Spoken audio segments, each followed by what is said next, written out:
এইগুলি আমাদের আলোচনা হয়েছে।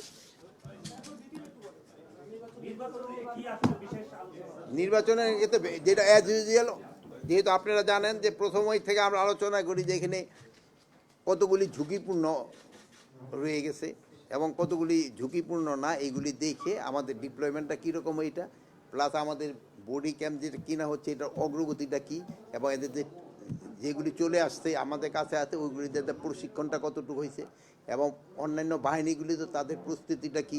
এটা একটা দেখছেন যে চিফ ইলেকশন কমিশনার বিজিবিতে গেছিলেন, উনি প্রস্তুতিমূলক এইগুলিও দেখে আসছেন, এগুলি সম্বন্ধে আলোচনা।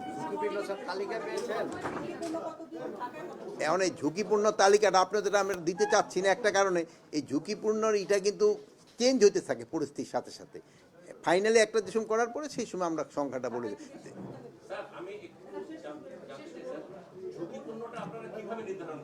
এখন ঝুঁকিপূর্ণরা যেমন আপনারা যেভাবে খবর দেন ওইভাবে নির্বাচন করি। হ্যাঁ, এখানে সংখ্যা নিয়ে কোনো প্রশ্ন নেই, আমাকে যতটা প্রয়োজন অতটা কিনবো। আমাদের এই কতগুলি সিক্রেট খবর থাকে, সব জানানো যায় না। আমাদের এখানে কি হাতিয়ার আছে, কোন আছে, তো এটা এই জানানো যায় না। এই ব্যাপার নিয়ে আমাদের এখানে কোনো আলোচনা হয়নি। তাদের কারো কোনো এই বাংলাদেশে কারো কোনো নিরাপত্তার কোনো সংখ্যা নেই। উনি যদি এই ব্যাপারে আজকে কোনো এই ব্যাপারে আলোচনা হয়। আমরা সবার জন্যই প্রস্তুত, স্বরাষ্ট্র মন্ত্রণালয় সবার জন্য প্রস্তুত আছে, এবং স্পেশালি যাদের জন্য দরকার তাদের জন্য স্পেশাল যেটা দেওয়ার দরকার ওইটার জন্য আমরা প্রস্তুত আছি। এটা আমরা করছি, আপনার তো ছিল, আপনি চাইলে আপনার উদ্যম, আমি বলছিলাম না, তা আপনি তো চাইলেন না এখনো। আচ্ছা, আরে শোনেন, এখন এলো কি সবাই একটা স্টেটাস তো থাকে, ওই রকম একটা বলেন। আর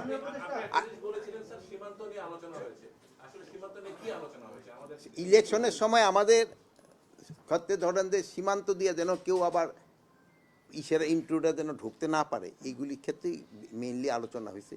প্লাস আপনার ধরেন কোনো রকমের যেন উস্কানিমূলক ইটি যেন বাইরে থেকে যেন না, এইসব ব্যাপারে আলোচনা। আরে এটা নিয়ে তো কোনো, এটা নিয়ে বহুবার বলছি, এক কথা বারবার না জিজ্ঞেস করে আজকে মিটিংয়ের কথা জিজ্ঞেস করে। হ্যাঁ, ফোনে কি আরি পাতা? আপনি আরি পাচ্ছেন? যেই সংস্থা অথরাইজ তারা আরি পাতবে, আর যার অথরাইজ না সে আরি পাতবে না।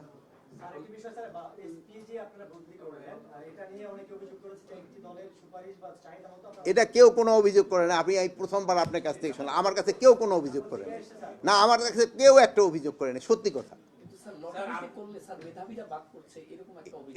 এই মেধাবীতে মানে এই পাবলিক সার্ভিস কমিশন তো মেধাবীদের নিয়ে সিলেক্ট করছে, কয় লাখ থেকে কয়জনকে সিলেক্ট করছে বলেন? তারা মেধাবী ছাড়া কেউ সিলেক্ট হইতে পারছে? মফস্বল আবার কি?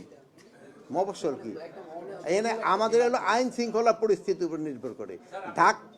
ঢাকা থেকে কোথায় মফস্বল থেকে নিয়ে আসছি বলেন? ঢাকাতে বললেন আপনি মফস্বল, আপনি বলেন ঢাকাতে কোথায় থেকে আনছি? আপনি তো এটা জানেনই না। ওখানে ওই পরিস্থিতিটা দেখে আমরা বলছি যে আমরা A category, B category, C category করছি। এটা আইন শৃঙ্খলার পরিস্থিতির উপরে নির্ভর করে। এখন যদি মফস্বলটা যদি আইন শৃঙ্খলা, সব মফস্বল কিন্তু একরকম না, আর মফস্বল না, এখন সবই দিন বাংলাদেশের জেলাগুলি কিন্তু ডেভেলপ হয়ে গেছে।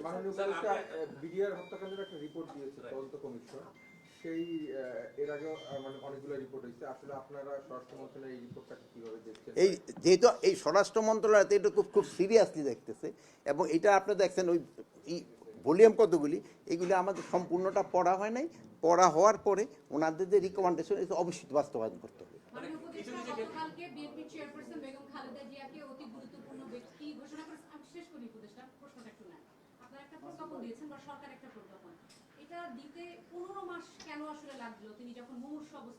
এটার ক্ষেত্রে আমি কিছু বলতে পারবো না, এই ক্ষেত্রে ওই যাদের এটা দেওয়ার তারা এটার ক্ষেত্রে বলতে পারবো।